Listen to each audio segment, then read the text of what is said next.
सरकारच्या हस्तक्षेपानंतर प्रमुख डिलिव्हरी कंपन्यांनी 10 मिनिटांची डिलिव्हरी सेवा वेळ मर्यादा काढून टाकायला सहमती दर्शवली आहे. डिलिव्हरीच्या वेळेबाबतच्या समस्या दूर करण्यासाठी ब्लिंकिट, झेप्टो, झोमॅटो आणि स्विगी यासारख्या प्रमुख कंपन्यांसोबत बैठका घेण्यात आल्या असं सरकारी सूत्रांनी सांगितलं. गिग कामगारांसाठी अधिक सुरक्षितता आणि कामाची चांगली परिस्थिती सुनिश्चित करणं हे यामागचं उद्दिष्ट आहे. बैठकीनंतर ई-वाणिज्य कंपनी ब्लिंकिटनं निर्देशांचं पालन केलं आणि त्यांच्या ब्रँडिंगमधून 10 मिनिटांच्या डिलिव्हरीचं वचन काढून टाकलं असं सूत्रांनी सांगितलं. येत्या काही दिवसात इतर कंपन्यांकडून देखील असं अनुसरण करण्याची अपेक्षा आहे. ऑल इंडिया ट्रेडर्स असोसिएशन कॅटचे राष्ट्रीय सरचिटणीस प्रवीण खंडेलवाल यांनी या निर्णयाला माणुसकीचा आणि दूरदर्शी असं म्हटलेलं आहे.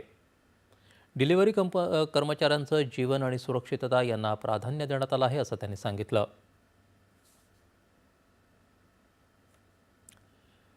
इराणमध्ये सरकारविरोधी निदर्शनांवर कारवाई केल्यानंतर हजारो